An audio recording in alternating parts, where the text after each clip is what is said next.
So you can have weaknesses and still be mightily used by God. Yeah. Right. Not even in spite of those weaknesses, but like through them. Through them. Yeah. It's in my weakness that I'm strong. There's a verse we misquote from Paul. I might have showed you this before, but he says, when I am weak, then, do you know how it goes? Then you are strong. You are strong, yeah. No. No? When I am weak, you said, then I am strong. Mm. Because I always thought it was, when I'm weak, God's strong. Right. But he actually says, when I'm weak, then I am strong. What? Whoa. And I think what he's saying is, that's the point where I know I need to rely on God. And as long as I'm thinking I've got this, I'm going in my own strength. But the moment that I realize my weakness and confess it, wow, God's like, now you're working with me. Wow, so it's not living in denial of that weakness. It's actually, that's when you become strong, is when you actually acknowledge it. Well, yeah, because think about in a workout, when is the moment in a set of, and we work out together all the time. This is our bond, so please forgive us. You even talked about this in the book. I don't know if you remember, but. Well, I remember when you brought Alex over and he was lifting and he kept telling his spotter, help me fail. Yeah. He'd get to a certain rep, and I thought that was a strange way to say it because I've heard before, help me get one more rep. Right. But what he was saying is, I can only push so hard by myself, and if I don't get to the point of failure, then I'm not going to grow. Right.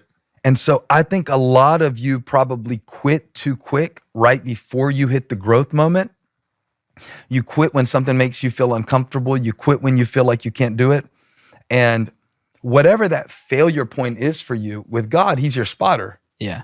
So God is going to get you through that failure in a way that makes you grow, as long as you don't leave the gym. And what do I mean by that? Because it's just a metaphor. I'm saying, like, if there's something you're struggling through right now, you're trying to quit porn, you're trying to quit this, you're trying to quit that, or you're trying to start doing something that you know is productive for you, don't just let the failures happen and then the devil beats you up and you feel like you are a failure. Remember, failure is never an identity, it's an event.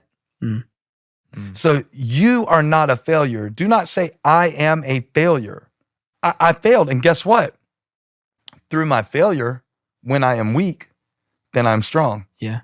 Because the moment that you're growing the most lifting weights is the moment when you're going the weakest, and you look ridiculous, and your face is worst. Like, yeah. That's your growth rep. That's where you're growing. And it's like that in life, and with God, it's the moments where we're like, man, I feel just absolutely out of my mind right now, but I'm gonna do what I'm supposed to do anyway. I'm gonna focus. I'm gonna show up at church. I'm gonna show up at my e-group. I'm gonna do this anyway. And that's where you let God kind of push you there. Yeah. Like, yeah. Yeah, that's great. And that's so helpful for me too, because I feel like I'm gonna choose my words carefully because I'm trying to apply the book to my life, but I feel like one of the default me would say that I'm bad at self-reflection and I want to just keep pushing past it because I don't want to deal with it and I don't want to sulk and sit.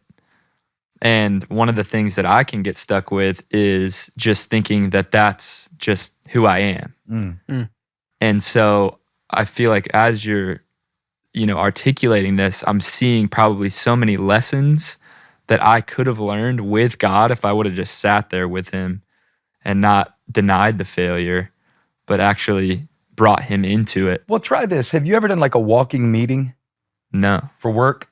Oh, like, hey, we need to meet, but I want to get some exercise. Right. Walk. Yeah. So do both. Keep it moving. Don't sit and sulk and sit there and go, oh God, show me my sin. My sin is great, God. Oh God. Yeah. But like, just kind of take that thing on your mind and say, okay, God, I'm not going to fixate on this because it's going to make me feel worse. I'm not going to sit down for an hour, light a candle, burn some incense. And yeah. I'm just going to, like, as I go through my day, God, I want to kind of think about that with you. And that phrase right there, think about it with God. Like, God, help me think about this and watch what he puts in your life that day to speak to you as you're moving through it. See what I mean? It's not just sitting down at a kitchen table or kneeling down at a prayer bench. It's going, God, that way that's sitting with me, it's just not going away. It's sitting here. So would you show me how to interpret this? And then do both.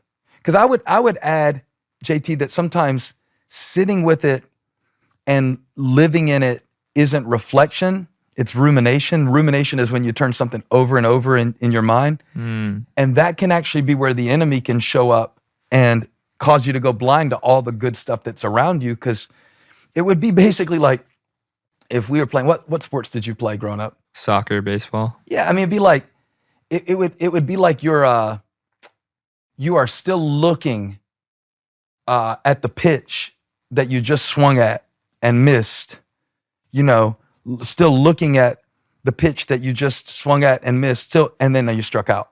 So I don't think it's a bad thing that your feeling is, okay, next pitch. Yeah, in a way, that's a strength. It's a strength. But like you were saying before, sometimes that strength can get flipped. Can become a weakness. Or a strength can become a weakness if it's not guarded. A weakness can become a strength if it's submitted to God. Jeez. Wow. That is deep. That is deep. And do that in your life everywhere. What we just did, that was like a therapeutic exercise. You're like, honestly, I feel like my tendency is like, just go get around people. I'm social. Because I know enough about how you are. I don't know you that well, but I know you probably don't want to be alone with yourself that much. Mm-mm. And you're like, that's a weakness. I'm like, are you crazy? That's one of the greatest strengths. People would kill to have the people skills that you have, right? So we're not trying to eliminate that from your life. Right. We are just trying to join that with the part of your life that can sometimes tend to use that as a substitute for actually working through an issue. Right. And the more we start seeing ourselves that way, how God sees us, it's like, oh, old you, new you. It's not like all of that is bad and I need to just hate who I've always been and change it. Future you, treadmill. Yeah. It's just integrating it and saying like, God, why did you make me like this? How can I bring more of this in here? Right. And then you get to partner with God in finding out who you really are. Jeez. So it's almost, it's exciting. It's like you get to do this new thing. Basically. It's like an experiment. It's like the other night she was cooking some soup and it was just me and her eating. And I was like, don't you love just cooking for two people? And she's like, well, yeah, I mean, I wish kids were here. But, and I know this is making you kind of lust right now after the food that you're not getting while you're at college, because I know you've been on steady ramen. Yeah. But so she's like, the dinner will be ready in such and such time, and it took a lot longer. And when I came out, she was like, I know it took a little longer, but man, I had fun playing around with the soup. I put a little of this. They didn't have this, so I had that. And then last time I did this and I did that. And I'm thinking like, you are kind of like that soup. And it should be a feeling sometimes, not just of like, I got to get better because I suck and God hates me and I'm going to burn in hell if I don't fix this and he's never going to be able to use me. It's like, man, okay. Or just like, this is an experiment. Mm-hmm. Right. I like to think of like myself as I'm a beta version, not beta like alpha, beta, not that. The version that's like, I know I still got bugs. Yeah. But there's going to be updates. Yeah. And so for everybody who doesn't see the potential in you because of your bugs, there's going to be updates. Jeez. That's crazy. Touch three people, say, there's going to be an update. There's going to be an update. Yeah. Put it in the comments. There's going to be an update. And the thing that we're updating right is our mindset. That's how we update it. We set our mind on things above, update. Set your mind on things above, update. That's what I want to get you in the flow of at a young age in your life. And I know not just youth watch this podcast. Right. I know y'all reach people of all ages. This could be as true if you're 60 as if you're 16. Right. There's still updates. Abraham became the father of many nations when he was 99.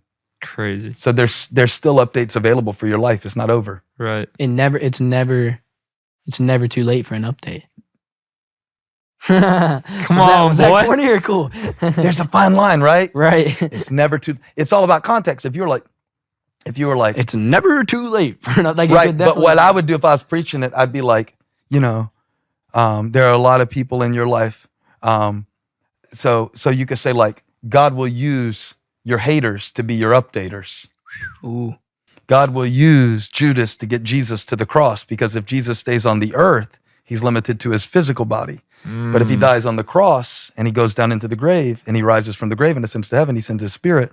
Jeez. And his spirit can live in all of us at the same time, and greater works shall you do. So he used Judas to bring Jesus into the earth in the form of the spirit. Through his hater. Your haters are your Updaters. And some of you would think, yeah, that would have been great if I could have heard this when I was a kid, but I'm not a kid anymore and I wish I could have. But you need to talk to Abraham because Jesus spoke about a man named Abraham, and Jesus said before Abraham was, I am, and that's when they wanted to crucify him. And Abraham said, God, will you give me an heir, seeing that I am childless, and Eliezer is my servant, and he will inherit everything. And God said, you shall have a child, and it shall be your seed. And when he was holding Isaac, he realized it's never too late for... And then hopefully everybody would say, Says update. An update. Dude, And then you we give just it. got a master class. And then you do it. Jeez, he just took some real random That thing. thing I about said. is it corny or it's cool? I noticed that shows About up the in context. creativity. We were writing a song this week and we were being real serious. Oh, this is serious. And then there was a moment where like bathroom break or whatever. And I did something just that I thought was, and I'm going to show it to you because I'd like you to put some production on it. Oh shoot. And I'm going to show it to you. But it was something that I was like, is that corny or is that awesome? Yeah. And that kind of goes to the thing like we are so, can I speak to this? Yeah. We are so consumed with cool. Mm. We are so consumed with acceptance. We are so consumed with being guarded that some of our best stuff never gets shared, whether that's how we show up in our friendships or who we really are deep down. Mm-hmm. And we cover all that up for the sake of cool. And the friends that we win by pretending to be something that we're not aren't friends with us because we're pretending. Right. They're friends with some They're pretend version. friends with the pretend version. Yeah. So Yeah. what did you gain? You gain nothing, You've gained nothing Jeez. and it's not their fault either. because that's what you you're just trying to presented. Show them. Yeah. Okay. In chapter 2, you talked about how we had the choice to either argue for our limitations or agree with God about our potential. That's my favorite. It was banger line. What advice do you have to the kid out there who maybe can't figure out what they want to do in life, where their potential is? How would you speak to that? Because I feel like that's a very pressing issue with like this age range. You are accurate if you say that we have no idea what our potential is. That will always be true. Mm. But think about the first part. I think you hit my favorite line in the book. And I don't know who said it first. I heard Les Brown say it. Okay. You have something special. Yeah. Somebody tell Les Brown to hit me. I love Les Brown. Somebody tell Les Brown. He gave me that line, but I don't know if he made it up. But he said, if you argue for your limitations. You get to keep Let me start it all over. If you argue for your limitations, you get to keep them. Do not say I am only. Then I added a back half to it. If you argue for your limitations, you get to keep them. But if you agree with God about your potential, you get to grow into it. Mm. So I'm going to say the whole thing again. If you argue for your limitations, you get to keep them. Put this in the comments. If you argue for your limitations, you get to keep them. That means if you go, yeah, I'm bad with people, then you get to keep being bad with people. That means if you say, I'm not disciplined, then you get to keep not being disciplined. And then you get to flunk out of school. And then you get to be homeless. I just take it as dark as I can. I'm like, I hope this isn't my path. Yeah. You're not undisciplined. But if you say that, if you say, I'm not disciplined, I'm not good at focusing, I'm not good at music, I am not good at this, I am not. My thing was that I shared in the book, I'm not a workout person. Yep. Yeah. And we literally have that in a question. Yeah. I'm not a workout person. Yeah. And that's what I told Buck when I started having him work with me and show me stuff. I'm like, nah, I'm not a workout person. I don't do legs. I don't do chin-ups. I don't do cardio. Right. It's like, so you just bench. Yeah, I just bench. You can't make this up. That was literally the next question. Really? Is about, I Yeah. love the story from chapter 4 where you said you weren't a lifting person. We're in the flow. We're in the We're in the flow. Because look, if I say that and I argue for it, it will become self-fulfilling. I'm not a workout person. I don't work out. I'm not a workout person. Right. But if I agree with God, I'm using working out as an illustration about my potential, I get to grow into it. Mm. The first part of that is just to agree with God that I don't know everything that's in me. And most of us won't even do that. We have such a made up mind about who we are, who we're not, I do. who we could never be. Right. For sure. We all do. Yeah. We all do. I told your mom I'm not writing any more books. Right. Here we are. I am telling you on the podcast about my new book, about when I said I am done writing books. And as long as I argued for my limitation, You could have easily never dropped another book again. Easily. but it was in me, and I believe somebody's going to watch this today, and they don't even have to buy the book, but you should. And they're going to get so much out of this, it's going to propel them. But it almost didn't happen. My first step, though, wasn't to know what my potential is. This is what I think you're asking. Okay. I don't have to know what it is to agree with God that there's more there. You get to grow into it. I get to grow into it. Wow. And it's just taking that first step of basically like saying it. Just It's always taking the next step. There's nothing but the next step. Yeah. There's never anything God calls me to take that is not just the next step. Mm-hmm. He doesn't promise that he will give us the headlights to see Yeah. 100 yards away. Lamp into my feet. He promises to give us a lamp unto our feet. Yep. And how much light does a lamp give? Enough for next the step. next step. So just put in the comments, next step, next step. Thinking that way is way better than, I see a lot of kids getting this, I don't know what I'm supposed to do in my life. What am I supposed to do in my life? You're 14. Play a video game. Right. exactly. Play a video game. Read a Bible verse and play a video game. Right.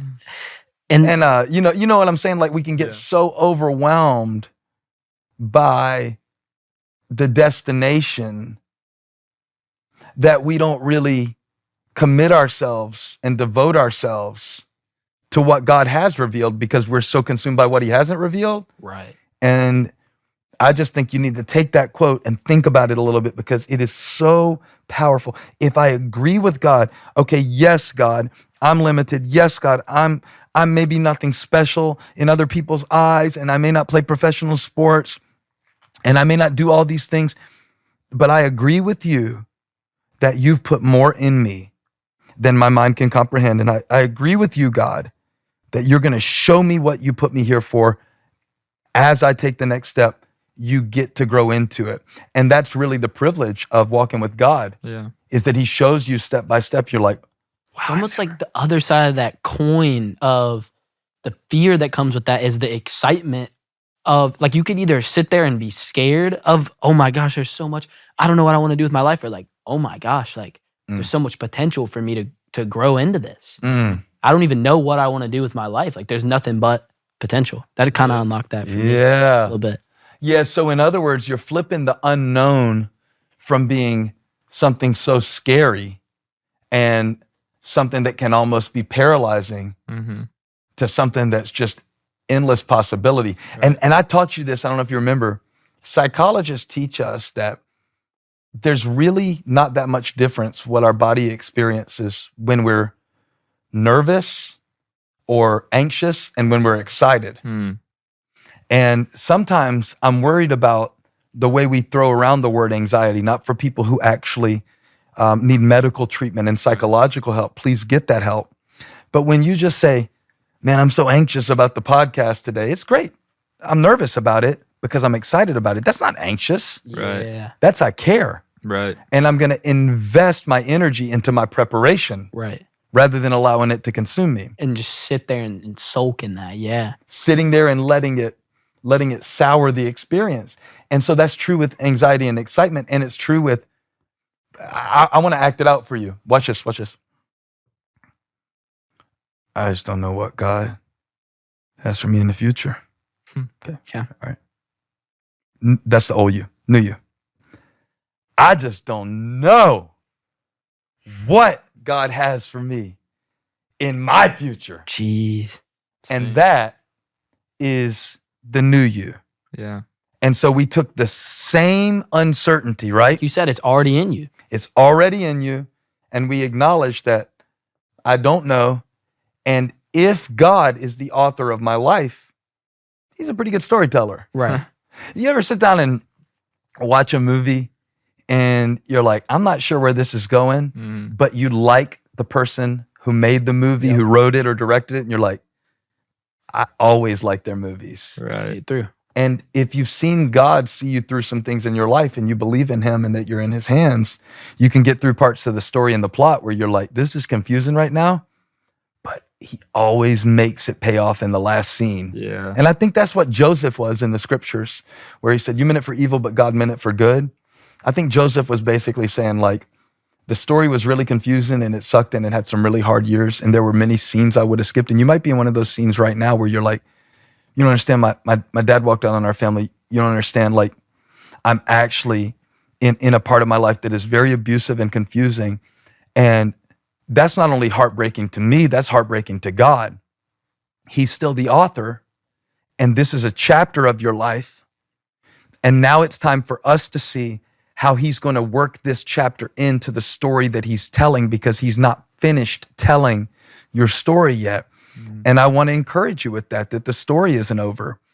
And learn to view that as a positive, because it's like, well, that's kind of cool that you don't know what God's going to do with you. That means it could be anything. Right. And you know what I love that you've preached on before that I feel like ties into that is the idea of when you did the illustration with the piano and how, like, what note comes after changes the story. It's like almost as God's writing your story, you get to choose, like, okay, let's say like what you were saying, like you're having like terrible stuff going on with your family.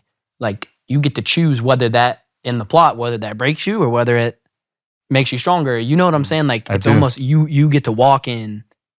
It's as the story's being written. That's right. And it's all based off of what comes next and that next move. I think it was Miles Davis, but I don't remember which jazz musician, because I'm not a jazz guy, that said, there's no wrong note.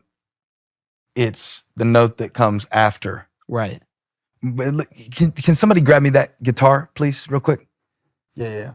I think it's worth illustrating because, thanks, Josiah. I think it's worth illustrating because it works better on a piano, but I think this will be cool for everyone to see, where basically he's saying, thank you, that there's no, I hope it's in tune. There's no. If it's not, he's tuning it. There's no way to tell if that's a good note or a bad note. And I want you to compare a note to an event in your life. Like, it's just a note. If this comes after,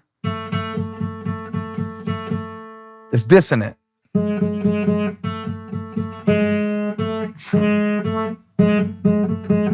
You know, it's the note I'm putting after. So you say, oh, that's a bad note. Well, not necessarily. If I say, ugh. Still, but.